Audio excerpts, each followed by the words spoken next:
অতীত হ'ব বাংলাদেশৰ স্বাভিমান, অতীত হ'ব জয় বাংলা শ্লোগান। স্বাভিমানেৰে পাকিস্তানৰ প্ৰেমত মচগুল বাংলাদেশ। বাংলাদেশৰ ইতিহাসৰ পৰা মুজিবুৰ ৰহমানক মচি পেলোৱাৰ চেষ্টা মহম্মদ ইউনুছৰ।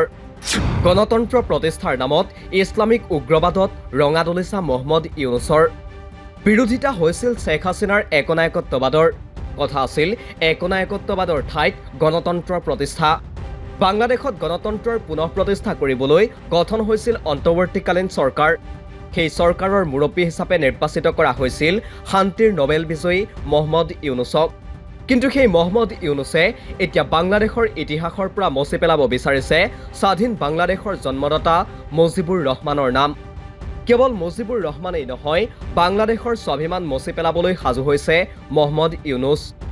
শেহতীয়া খবৰ অনুসৰি মুক্তি সংগ্ৰামৰ আৱেগ তথা বাংলাদেশ সৃষ্টিৰ সংগ্ৰামী ইতিহাসক নস্যাৎ কৰি পুনৰ পাকিস্তানমুখী হোৱাৰ বাট মুকলি কৰিছে মহম্মদ ইউনুছে।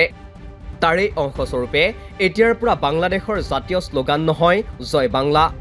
উল্লেখ্য যে শ্বেখ হাছিনা চৰকাৰৰ এক আবেদনৰ ভিত্তিত ঢাকা উচ্চ ন্যায়ালয়ে 2020 চনৰ 10 মাৰ্চত জাতীয় শ্লোগান হিচাপে ঘোষণা কৰিছিল জয় বাংলা। ন্যায়াধীশ FRM নাজমুল এহছান আৰু ন্যায়াধীশ KM কামৰুল কাদেৰৰ বিচাৰপীঠে দিছিল এই ৰায়দান।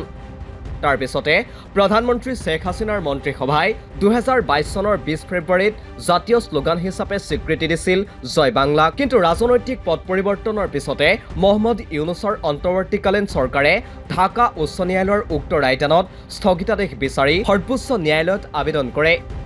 সেই আবেদনৰ ভিত্তিতে শেহতীয়াকৈ মুখ্য ন্যায়াধীশ সৈয়দ ৰেফাত আহমেদৰ নেতৃত্বৰ 4জনীয়া বিচাৰপীঠে নাকচ কৰে ঢাকা উচ্চ ন্যায়ালয়ৰ উক্ত ৰায়দান। ফলশ্ৰুতিত এতিয়াৰ পৰা জয় বাংলাৰ নাথাকিব জাতীয় শ্লোগানৰ মৰ্যাদা। ডক্টৰ মহম্মদ ইউনুছে কেৱল শ্বেখ হাছিনাৰ সিদ্ধান্তৰে বিৰোধিতা কৰিছে তেনে নহয়, মহম্মদ ইউনুছে মচি পেলাব বিচাৰিছে মুজিবুৰ ৰহমানৰ ইতিহাসো। উল্লেখ্য যে বাংলাদেশ মুক্তি সংগ্ৰামৰ প্ৰধান হোতা বংগবন্ধু শ্বেখ মুজিবুৰ ৰহমানক 1975 চনৰ 15 আগষ্টত সপৰিয়ালে হত্যা কৰা হৈছিল, যাৰ বাবে সেই দিনটোত বাংলাদেশত ৰাষ্ট্ৰীয় শোক দিৱস হিচাপে পালন কৰা হয়। কিন্তু মহম্মদ ইউনুছৰ চৰকাৰে 15 আগষ্টক ৰাষ্ট্ৰীয় শোক দিৱস ঘোষণাৰ বিৰুদ্ধেও আবেদন কৰিছিল। তাৰোপৰি বাংলাদেশৰ মুদ্ৰাত মুজিবুৰ ৰহমানৰ ছবি অংকিত হোৱাৰো বিৰোধিতা কৰিছিল মহম্মদ ইউনুছে, যাৰ ফলত ৰাজনৈতিক বিশ্লেষকে ক'বলৈ বাধ্য হৈছে যে গণতন্ত্ৰ পুনৰ প্ৰতিষ্ঠাৰ নামত বাংলাদেশৰ ইতিহাসৰ পৰা মুজিবুৰ ৰহমানকহে মচিব বিচাৰিছে মহম্মদ ইউনুছে। কোৱা বাহুল্য যে মুজিবুৰ হত্যাত যিসকল লিপ্ত আছিল সেইসকলৰে অনুগামী মহম্মদ ইউনুছ, যাৰ বাবে মুজিবুৰ ৰহমানৰ ইতিহাস মচিবলৈ বাঙালী জাতিসত্তাৰ আৱেগত হাত দিবলৈকো কুণ্ঠাবোধ কৰা নাই মহম্মদ ইউনুছে। ইপিনে গণতন্ত্ৰৰ কথা কৈ ইছলামিক মৌলবাদক ৰঙা দলিচা পাৰি দিছে মহম্মদ ইউনুছে।